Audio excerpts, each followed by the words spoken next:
Controversy ഉണ്ടാക്കാൻ വേണ്ടി ചോദിക്കാൻ വേണ്ടിയാണ്. അത് നല്ല ഐഡിയ ആയിരുന്നു.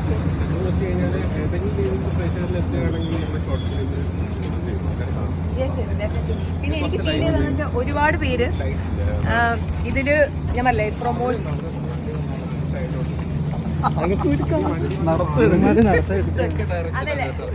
അതല്ല എനിക്ക് ഫീൽ ചെയ്തതെന്ന് വെച്ചാൽ ഒരുപാട് പേര് ഇതിന്റെ തമ്മിലാണെങ്കിലും ഒരു കിസ്സിംഗ് പോസ്റ്ററാണ്. പിന്നെ ഇതിന് പ്രൊമോഷൻസിൽ റിവ്യൂ കണ്ടിട്ട് ആൾക്കാർ അന്ന് എന്നോട് ചോദിച്ചപ്പോഴും ഒരുപാട് കിസ്സിംഗ് സീൻസിനെ പറ്റിയാണ് ചോദിച്ചത്. അപ്പോൾ ഇത് വൈഡർ ഓഡിയൻസിലേക്ക് എത്തേണ്ടതാണ്. ബിക്കോസ് ഒരുപാട് പേർ കമന്റ് ചെയ്തിട്ടുണ്ടായിരുന്നു, തുടക്കത്തിൽ ഇതൊരു ജസ്റ്റ് ഒരു കിസ്സിംഗ് പാടാണെന്ന് വിചാരിച്ച് കണ്ട, പക്ഷെ അടിപൊളി ത്രില്ലർ സബ്ജക്റ്റ് ആണെന്ന്.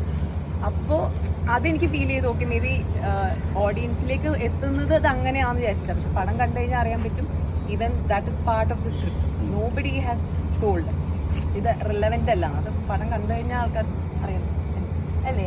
തോന്നിയാറില്ല അല്ലേ? മാർക്കറ്റിംഗ് ആക്കിയോ? മാർക്കറ്റിംഗ് ആക്കി നിങ്ങൾ തന്നെയല്ലേ.